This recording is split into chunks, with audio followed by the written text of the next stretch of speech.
The World Economic Forum under Klaus Schwab has revealed the addition of a new element to its arsenal of psychological warfare weapons. As per Schwab's announcement to the mainstream media, the WEF has obtained advanced technology capable of modulating brain activity using microwave or other directed energy methods. Reportedly, this technology emerged from a collaborative effort with China's Communist Party government and is intended to exert an influence on government leaders. According to Schwab, the global elite's mind control weapons will only be used to improve the state of the world. But as our political leaders continue to exhibit telltale signs of being brain dead, can we take the Davos frontman at his word? Before we dive in, subscribe to the channel if you haven't already and join the People's Voice Locals community for uncensored and exclusive news and views. The link is below this video. Late last year, Klaus Schwab confirmed that so-called conspiracy theorists were right all along, and the World Economic Forum is using China as a model for social control in its vision for the future. During an appearance on Chinese state-run TV, Klaus Schwab praised China as the model for the transformation of the world.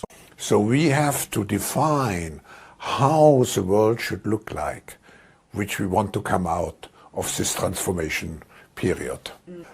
I respect China's achievements, which are tremendous over the last over 40 years. I think it's a role model for many countries. The Washington Times has finally caught up with what so-called conspiracy theorists have known for years now.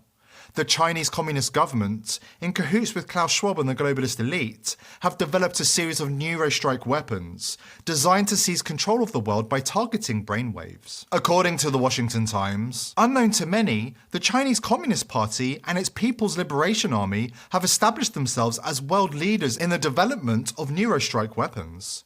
According to the 12-page report, enumerating, targeting and collapsing the Chinese Communist Party's neurostrike program. The Washington Times obtained a copy of the study and stated that the neurostrike weapons directly attack or control brains using microwave or other directed energy weapons in handheld guns or larger weapons firing electromagnetic beams. Neurostrike is a military term defined as the engineered targeting of the brains of military personnel or civilians using non-kinetic technology. The goal is to impair thinking, reduce situational awareness, inflict long-term neurological damage and cloud normal cognitive functions. This might explain why, instead of elected representatives fighting for the interests of their constituents, we have a Congress full of globalist sellouts who are actively making decisions that harm Americans and who are clearly taking orders from shady, unknown actors. Take, for example, the Rhino sellout Mitch McConnell, who froze and appeared unwell at a press conference last week. Pay close attention to the woman in the green pantsuit to his right. Was this a warning or demonstration of their powers? Congress is packed with incompetent brain-dead globalists who are being controlled from the outside. California's Dianne Feinstein isn't even pretending she is still in possession of her own mind. Submitted. Yeah, just say aye. Okay, just aye. Senator John Fetterman doesn't know whether he's coming or going. Is it hello or goodbye? 2018 interview, you said, quote, "I don't support fracking at all. I never have." But earlier this month, you told an interviewer, quote, "I support fracking. I support the energy independence that we should have here in the United States." So, Mr. Fetterman, please explain your changing position. 60 seconds. I've always supported fracking. And I always believe that independence with our energy is critical, and we can't be held, ransom to somebody like Russia.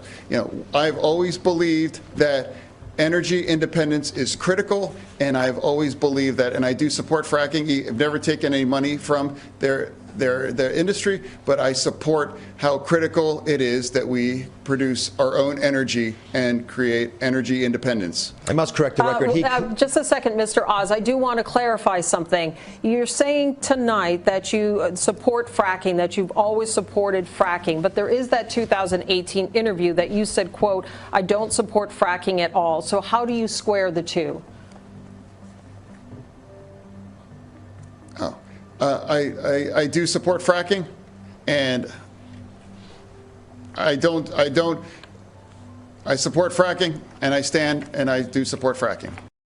These globalist politicians don't have any idea what they are saying or what they stand for. And whoever has control of Biden might have cranked up the frequency a little too high. Because you can't build a wall high enough to keep out a vaccine. The vaccine can stop the spread of these diseases.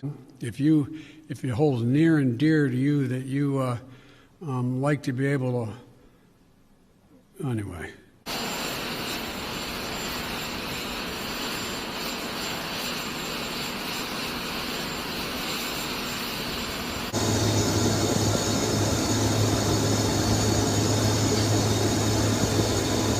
Mr. Vice President, And to get hot, I got hairy legs that turn blonde in the sun. We hold these truths to be self-evident. All men and women created by you know the thing. Trust. It's not just high-profile elected representatives who don't have control of their own minds. The Biden regime is pressing an investigation into what appears to be a growing number of mysterious brain injuries suffered by US diplomats, intelligence agents, and troops. As the People's Voice reported in 2019, at least 25 Americans, including CIA agents who worked at the US Embassy in Cuba, suffered impaired vision and memory loss, among other persistent symptoms. We also learned that at least 15 American officials in China suffered unexplained brain trauma. And it's not just China deploying the WEF's mind control weapons against humanity. The once great nation of Australia has been completely infiltrated by the globalist elite, and the far-left government rolled out the most brutal COVID restrictions in any country on earth. Bill Gates praised Australia for following his orders to the letter, and the mainstream media tried to cover up their crimes against humanity. But they couldn't completely suppress the news that the government used sonic weapons against its own citizens during lockdown protests at Parliament House. Here is the state-funded Australian Broadcasting Corporation admitting the government used sonic weapons on their own people. But don't worry, because these mind control weapons were only used to broadcast messages into people's heads for their own benefit. But just wait until the mainstream media wake up to the fact that it's not just neurostrike weapons developed by the global elite, but also biological and pharmacological weaponry. Heads will explode. But that's a conversation for another day. The globalist elite have never hidden what they're doing. Whether it's through the use of signs and symbols or through open bragging, the elite like to rub our faces in it. This is part of their grand humiliation strategy that is used to keep humanity on its knees. It's vital that we work together to continue to expose the elites and their plans for a new world order.